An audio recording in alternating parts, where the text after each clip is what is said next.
Hola, ¿qué tal? Bienvenidos nuevamente a esta unidad número 2, denominado Introducción a la Cartografía Digital. Quien les habla es el ingeniero Emanuel Duque. Bueno, en esta oportunidad continuamos con una nueva sesión, la cual lleva por título Sistemas de referencias y sistemas de coordenadas. Los trabajos geodésicos, cartográficos, topográficos, geográficos que implican la ubicación o posicionamiento de puntos dentro del planeta Tierra siempre van a requerir una clara definición acerca del sistema en el cual se proporcionan las coordenadas.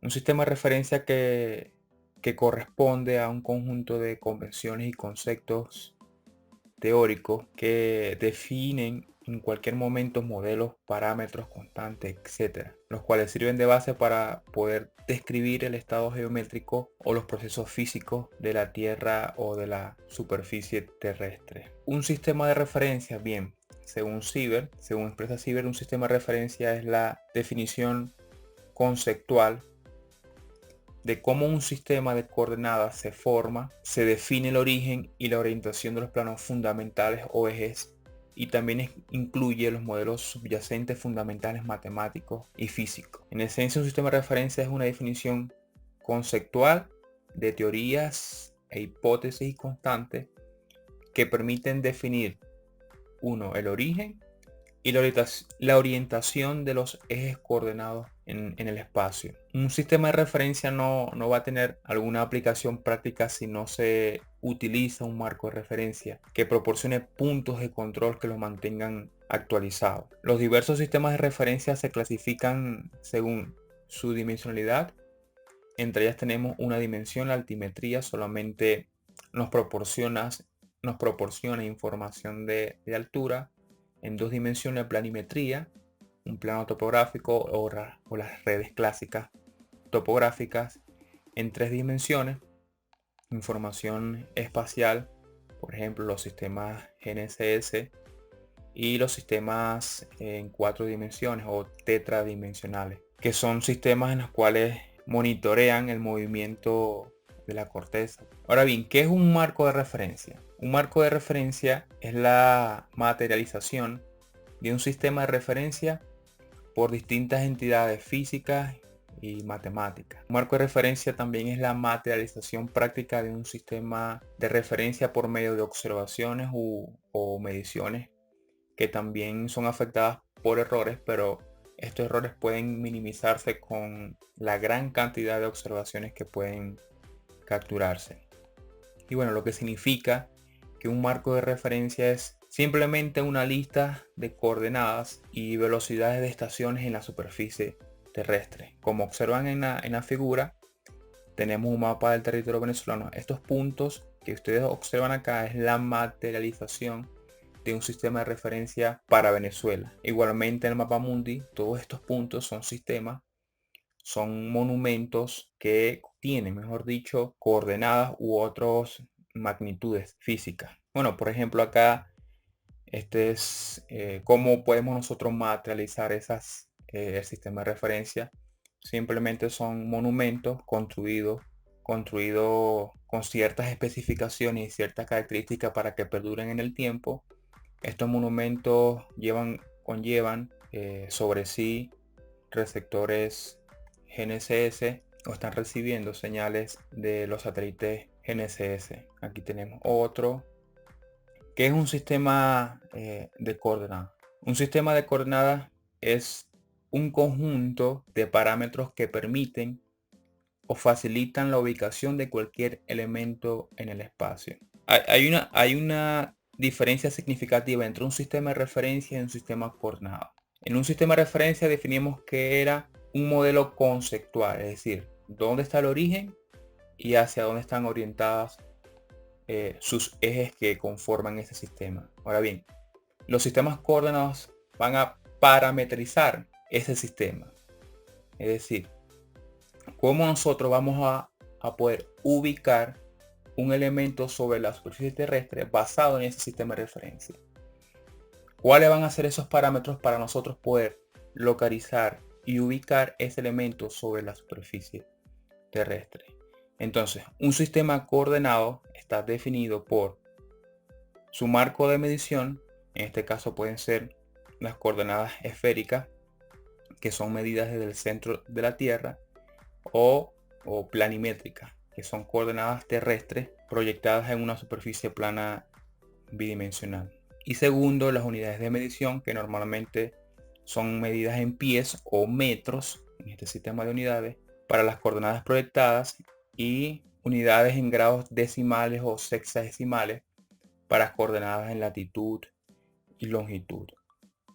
Dentro de estos sistemas coordenados tenemos los sistemas coordenados cartesiano tridimensional, que viene dado por la intersección en un origen de tres ejes ortogonales, y las coordenadas para este sistema de un punto cualquiera viene expresado por la proyección del vector de posición del punto sobre cada uno de los ejes.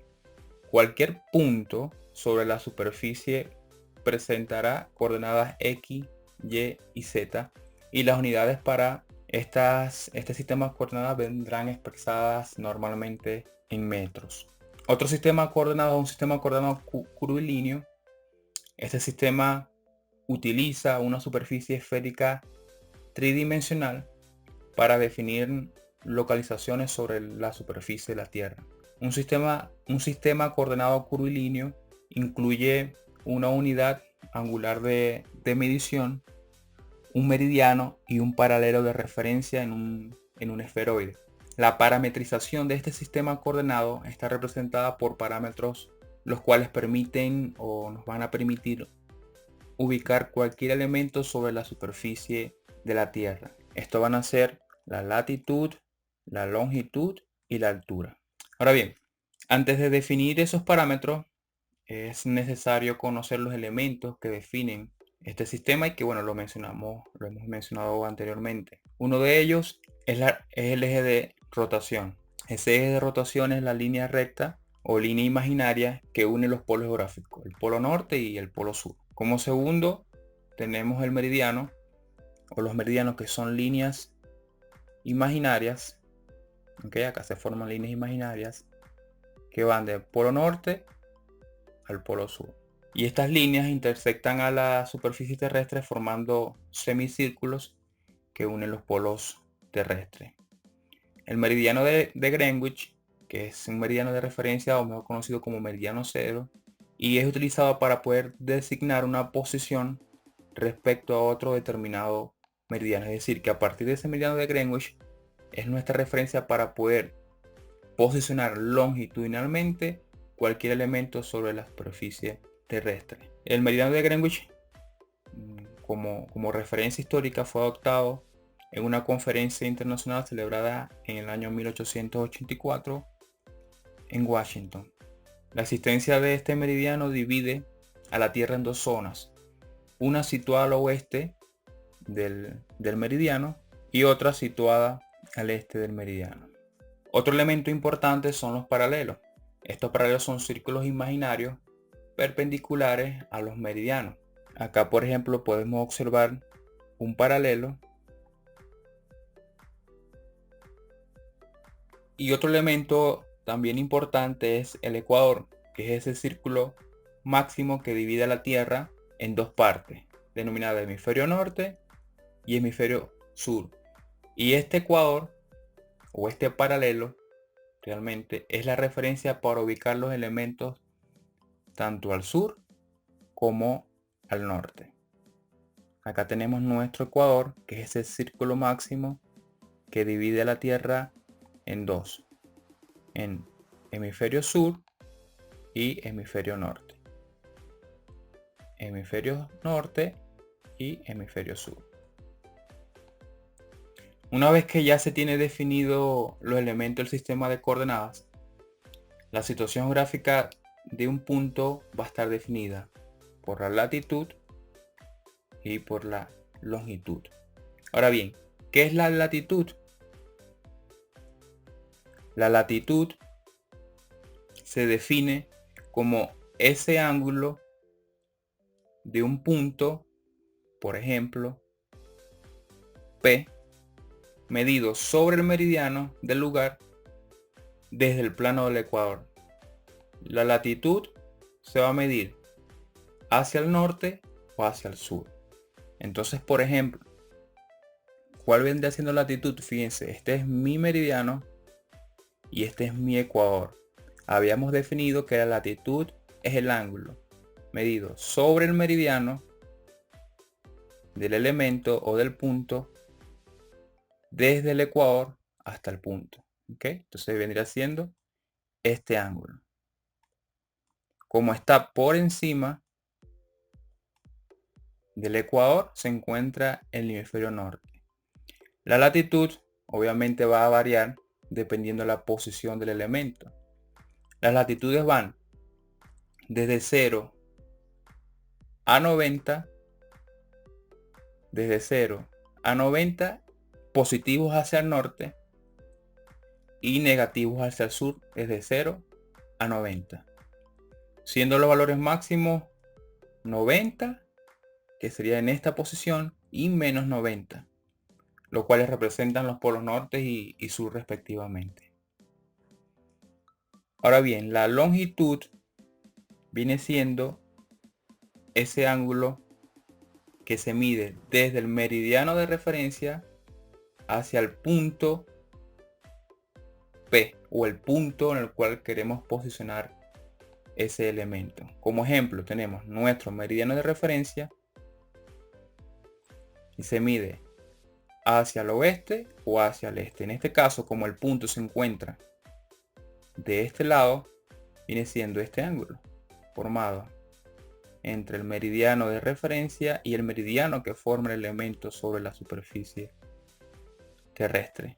Y la altura, que es la distancia a lo largo de la normal al elipsoide entre el punto P y la superficie de ese elipsoide o esa figura. La longitud viene expresada desde menos de 0 a menos 180 hacia el oeste o desde 0 hasta 180 hacia el este. ¿Sí? Cuando, por ejemplo, para nuestro territorio, las longitudes vienen expresadas en longitudes negativas. ¿Okay? Nos encontramos al oeste del meridiano de Greenwich. Por tanto, este parámetro viene expresado en valores negativos. Por último, están las coordenadas o los sistemas coordenados proyectados, que a diferencia de un sistema coordenado curvilíneo o cartográfico tridimensional, este sistema va a proyectar los elementos sobre una superficie plana, la cual posee longitudes, ángulos y áreas constantes en las dos dimensiones. En un sistema de coordenadas proyectadas, las ubicaciones se identifican mediante las coordenadas X y Y, o también pueden expresarse como norte y este dentro de una cuadrícula, siendo el origen de esta el centro o la intersección de esa cuadrícula. Cada posición tiene dos valores de referencia respecto a esa ubicación central. Y en una red cuadriculada, las líneas horizontales y verticales equidistantes, la línea horizontal del centro se denomina X, oeste, y la línea vertical se denomina Y o norte. Por lo general, muchas de estas coordenadas vienen a partir de la reproyección de elementos de la superficie terrestre en un plano. Para ello utilizando sistemas de proyecciones que más adelante vamos a explicar. Bien, hablemos sobre los sistemas de referencias convencionales. El Sistema de Referencia Nacional para el Control Geodésico venezolano estaba constituido por un dato geodésico convencional, horizontal local, de tipo astrogravimétrico. Este sistema fue adoptado en el año 1955 y conocido como PESAT o Dato Provisional Sudamericano de 1956. Este sistema tenía como punto fundamental en la canoa estado Anzoátegui y cuyo elipsoide asociado corresponde al Internacional de Hayford del año 1924. Alrededor de la década de 1940 y parte de 1950, diversos países desde Latinoamérica y el ejército de los Estados Unidos construyeron una red geodésica que iba desde México hasta el sur de Chile. No fue sino hasta el año 1948, en la cuarta reunión de consulta de la Comisión de Cartografía del Instituto Panamericano de Geografía e Historia, se propuso que el punto fundamental debía quedar localizado en el pueblo de La Canoa al sur del estado Anzoátegui. Su posición fue obtenida a partir de observaciones astronómicas y su orientación fue dada por el azimuth astronómico a la estación de triangulación Pozo Hondo, y su altura fue derivada por nivelación convencional referida a nivel medio del mar de La Guaira.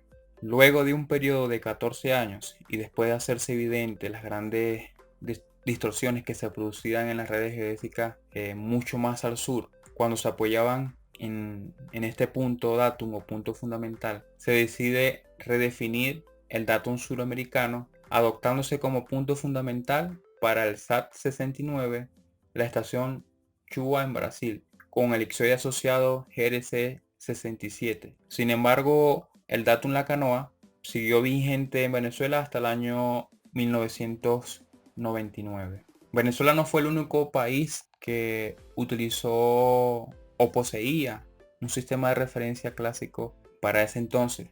También otros países como Alemania, Francia, Italia, Sudáfrica, Canadá, Inglaterra, entre otros tantos países, también desarrollaron sus propios sistemas de referencia que se ajustaban a su territorio.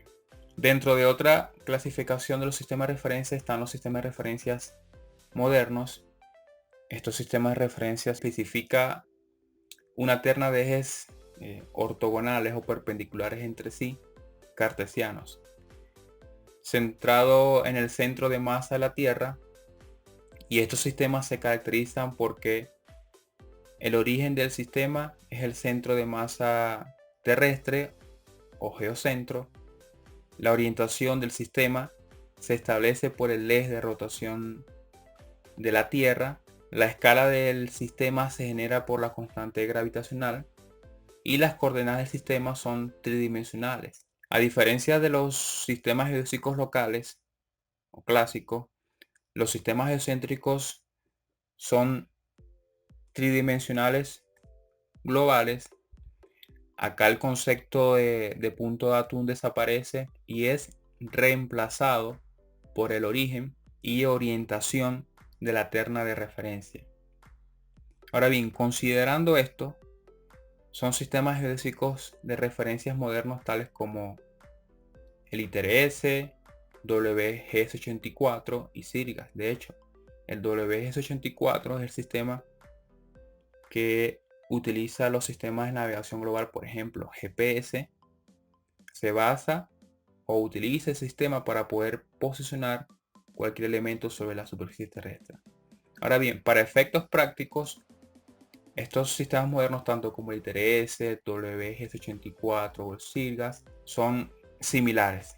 Los sistemas geocéntricos globales son supervisados por distintos servicios científicos que utilizan técnicas de medición que aportan datos para el establecimiento y mantenimiento de los sistemas.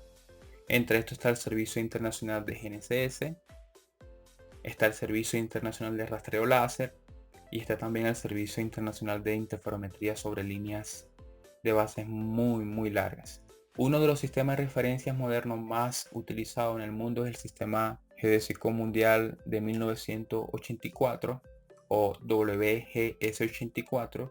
Este es un sistema que fue desarrollado por el Departamento de Defensa de los Estados Unidos desde 1960 con el fin de definir y establecer un sistema geocéntrico de referencia terrestre.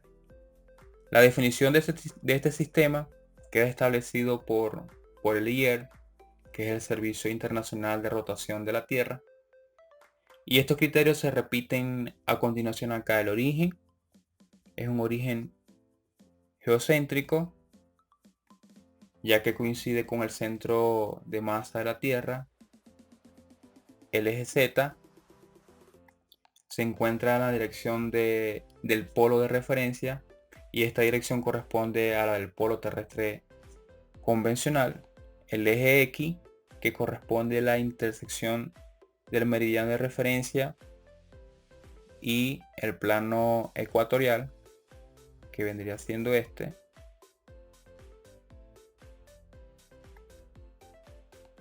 Y el eje Y, que completa el sistema ortogonal de este sistema. La materialización práctica de este sistema pasa a través de un conjunto de estaciones con coordenadas, tal y cual lo explicamos anteriormente. Estas estaciones están regadas por todo el mundo y están custodiadas, o la mayoría están custodiadas por la Fuerza Aérea de los Estados Unidos. Dentro de estas estaciones se encuentran estaciones de monitoreo permanente que están mantenidos por la Agencia Nacional de Inteligencia Espacial de los Estados Unidos. Un sistema de referencia u otro sistema de referencia moderno es el denominado Sirius-Redben. Sirius-Redben es la red geodésica venezolana, que no es más que la densificación del sistema de referencia geocéntrico para las Américas, denominado Sirius, en Venezuela, principalmente establecida durante la campaña de medición Sirius 95. El Instituto Geográfico Venezolano Simón Bolívar, que es el ente adscrito para el extinto Ministerio del Ambiente y los Recursos Naturales Renovables, es quien rige y coordina la actividad geodésica en el país, encargado de planificar, establecer y mantener y actualizar el sistema geodésico nacional. Se han realizado varias campañas para poder establecer esta red geodésica venezolana. La primera de ellas inicia a partir de 5 estaciones Sirius inicialmente establecidas en el país. La determinación de una nueva red geodésica básica mediante GPS denominada RECVEN o Red Geodésica Venezolana, que está por referida a Sirius, se denomina convencionalmente Sirius-RECVEN. Sirius-RECVEN representa la estructura básica geodésica de Venezuela y su ejecución estuvo vinculada intrínsecamente al desarrollo de la campaña Sirius y se ha ejecutado durante las 2 campañas GPS. La primera de ellas inició en mayo 20 y junio 16 del año 1995 en conjunto de la vinculación de 5 vértices Sirius que correspondieron en Venezuela y 3 estaciones fiduciales, logrando como resultado el establecimiento de 67 estaciones distribuidas al norte del paralelo 5 en el territorio nacional. Su precisión de esta red fue de 8 milímetros en su componente horizontal y de 9 milímetros en su componente vertical. La segunda campaña se realizó entre los días 1 y 31 de mayo del año 2000, simultáneamente con Sirius 2000, en el cual se ocuparon 11 estaciones Sirius 2000 con 3 estaciones fiduciales, logrando el establecimiento de 89 vértices en el territorio nacional, extendiéndose así hacia la región amazónica al sur de Venezuela, logrando una precisión de 2 milímetros tanto en la componente horizontal como en la componente vertical. Y por último, una tercera campaña en la cual el diseño de esta red se inició en el año 2014, en la cual se contempló remedir las estaciones aún existentes en las campañas anteriores, es decir, las campañas del año 1995 y 2000, sustituir los puntos destruidos y establecer nuevos vértices en lugares remotos no cubiertos, como en el Amazonas. Inicia la campaña de medición el día 8 de junio del 2015 y culmina el 4 de julio del mismo año. En total fueron medidos 142 vértices, obteniendo una precisión en toda su componente de 2.7 milímetros. Desde su medición, en 2000, Sirius-RECVEN ha venido siendo densificada en un nivel inferior de exactitud hasta los 5 centímetros. principalmente vinculando puntos a la red de nivelación de primer orden e instalando nuevos puntos en áreas operativas de la industria petrolera nacional. El marco Sirgas-Requén comprende aproximadamente unas 600 estaciones pasivas a distintos órdenes de exactitud. Sirgas-Requén actualmente se encuentra en un proceso de densificación de vértices pasivos de alta precisión, materializado por monumentos estables y duraderos sobre la superficie del terreno venezolano y con la reestructuración de una red de monitoreo continuo. Bien, consecuencia de utilizar distintos sistemas de referencia, esto puede ser una. Imagínense que dos países comienzan a construir un puente que una ambos países y bueno, que cada país comience por un lado. Al momento de encontrarse, si no utilizaron un sistema de referencia global o geocéntrico, pueden ocurrir estos tipos de fallitas. Por eso la importancia de los sistemas geocéntricos globales. Bien, queridos participantes, esto ha sido todo por esta sesión. Nos vemos en una próxima oportunidad.